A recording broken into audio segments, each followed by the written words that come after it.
Robert Kiyosaki est un entrepreneur, un gourou de la finance et un auteur de best-sellers. Son livre, Père riche, Père pauvre, a changé la vie de millions de personnes dans le monde.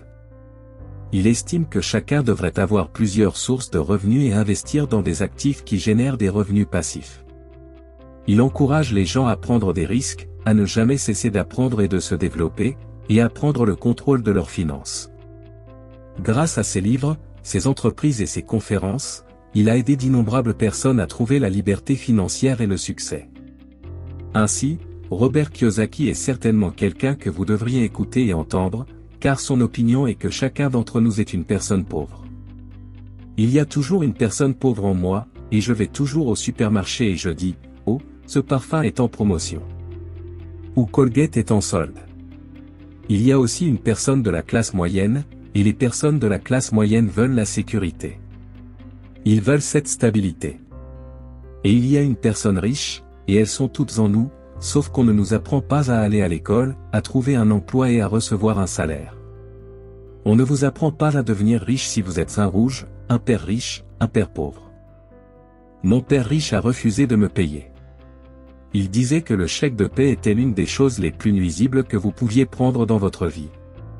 Il dit que dès que vous prenez un chèque de paie, vous êtes un employé, et c'est un état d'esprit. Donc mon père riche ne m'a jamais payé. Il a établi ma pauvre dette. Vous savez, employé du gouvernement, vous devez payer les gens. Et père riche ne disait pas que le chèque de paie était mauvais. Il dit que vous ne voulez pas être un esclave de l'argent. Donc en tant qu'entrepreneur, si père riche a fait faillite, j'essaie juste une autre entreprise.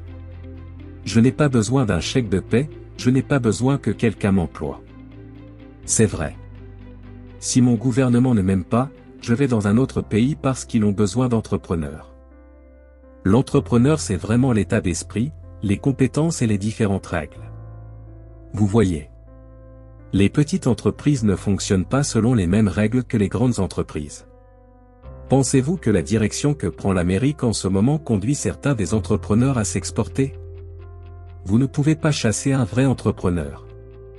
Eh bien, quand je dis dehors, c'est-à-dire hors du pays, est-ce que cela pourrait être un mouvement par lequel quelqu'un dit, je vais externaliser ou je vais déplacer mon entreprise ailleurs? Vous pensez? Vous pensez que c'est une cause et un effet? C'est possible, mais je ne le pense pas.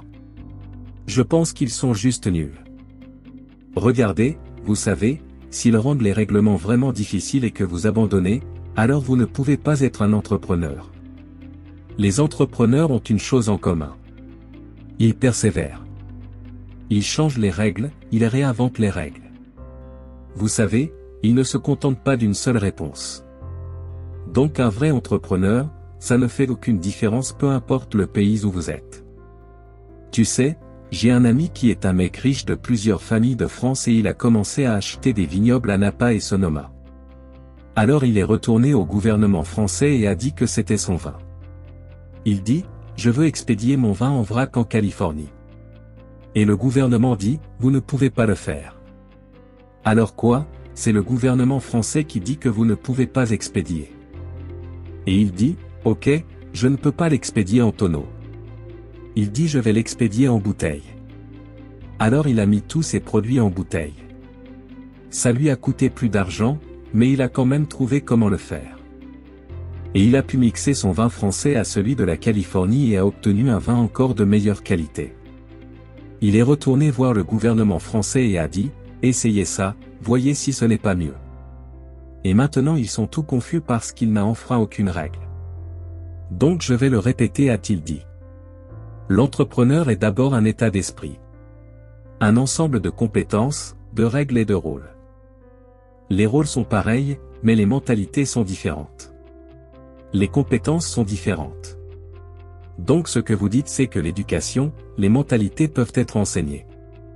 Et si j'apprends les mentalités, plutôt vous avez parlé, quand je vous ai posé une question sur le fait que quelqu'un peut sortir et faire quelque chose à ce sujet.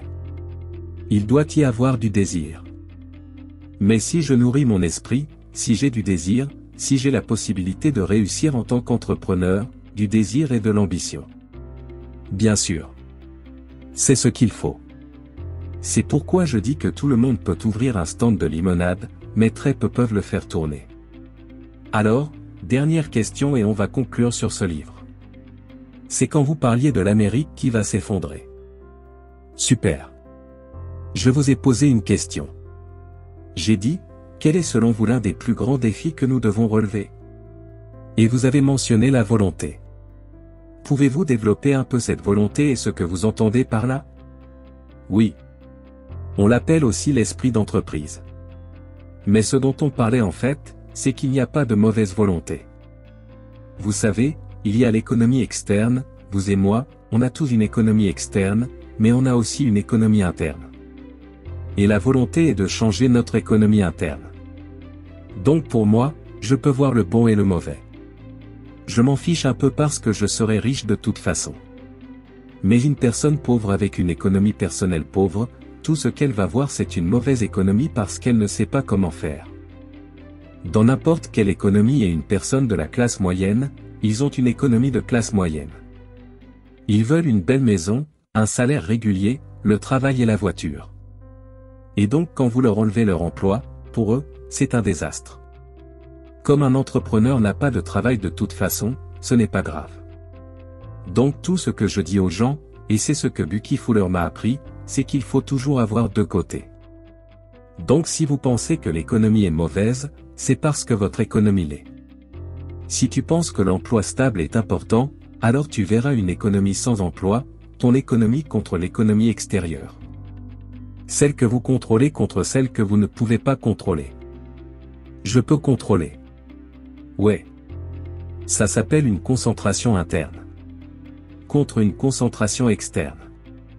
Donc le vrai entrepreneur a une concentration interne, mais s'il tombe, il se dit, c'est pas grave. Parce que je vais remonter plus haut.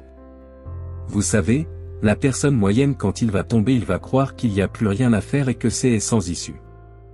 Mais un vrai entrepreneur, s'il tombe, il va toujours aller de l'avant. Il peut se relever et aller plus haut, peu importe ce qui leur arrive, ils deviennent plus forts et meilleurs, plus intelligents et plus heureux. Alors, que pourriez-vous dire, si vous devez dire une chose à quelqu'un qui n'a jamais été entrepreneur, et qui envisage de faire le saut pour la première fois pour devenir entrepreneur, que pourriez-vous lui dire? Eh bien, je leur dirais simplement la même chose que ce qui m'est arrivé. Vous savez, mon dernier chèque de paie, je m'en souviens encore clairement. C'était un des pires et des meilleurs jours de ma vie, et j'étais à Porto Rico. Je travaillais pour Xerox, et mon patron m'a donné le chèque, ce n'était pas un chèque de salaire, mais un chèque de bonus. Je pense que c'était environ 30 000 $ imposables. C'est le seul problème avec ça. Donc j'ai reçu ce chèque et j'ai démissionné. Mais j'étais aussi perturbé. Et donc cet autre gars vient vers moi, son nom était John, et John me dit, tu vas revenir. J'ai dit, pourquoi? Il a dit, parce que tu vas échouer. Je l'ai regardé et j'ai dit, écoute, il est possible que j'échoue, c'est vrai mais je vais échouer et je ne reviendrai jamais. Et c'est ça l'attitude. Tu comprends ce que je veux dire? Si j'échoue, je ne retournerai pas chez maman et papa. C'est là que je suis devenu un entrepreneur parce que je n'avais pas d'argent. Je n'avais pas d'argent pendant des années.